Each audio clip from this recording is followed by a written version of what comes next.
মহালয়ার পরেই মাতৃপক্ষের সূচনা হয়েছে এবং তারপরেই দর্শনার্থীদের ভিড় এসে নেমেছে একডালিয়া এভারগ্রিন ক্লাবে।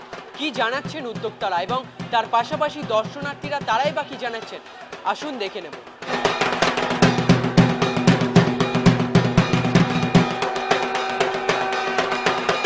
মণ্ডপ আমাদের প্রত্যেকবারই আমরা ভারতবর্ষের যে কোনো মন্দিরের আদলে একটা তৈরি করি। এবছর আমরা পুরীর যে জগন্নাথ ধাম, সেই পুরীর জগন্নাথ ধাম আমরা করেছি। চেষ্টা করেছি, কতটা হয়েছে সেটা দর্শক বলতে পারবে, এবং তাতে আমরা মাকে প্রতিষ্ঠিত করেছি।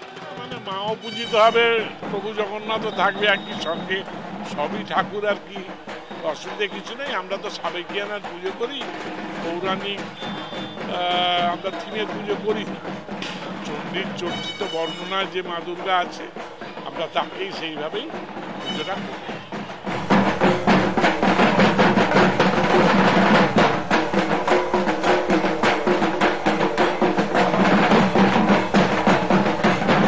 খুব সুন্দর, অপূর্ব যাকে বলে আর কি।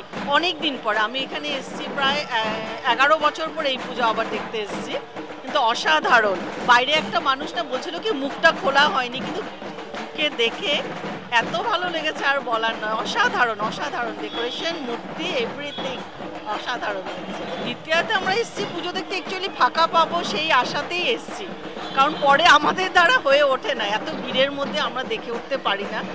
তো আজকে সেই জন্যই বেরোনো, কয়েকটা পুজো দেখবো আর কি, এখানে একডালিয়া ইনক্লুডেড আর কি।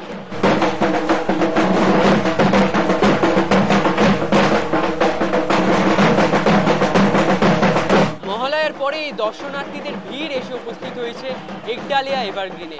এবছরের তাদের মণ্ডপসজ্জার ভাবনা পুরীর জগন্নাথ মন্দির।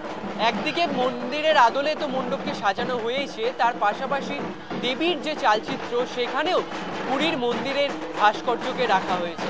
ক্যামেরায় চিরঞ্জিতের সাথে অর্ঘজিতের রিপোর্ট, এস নিউজ।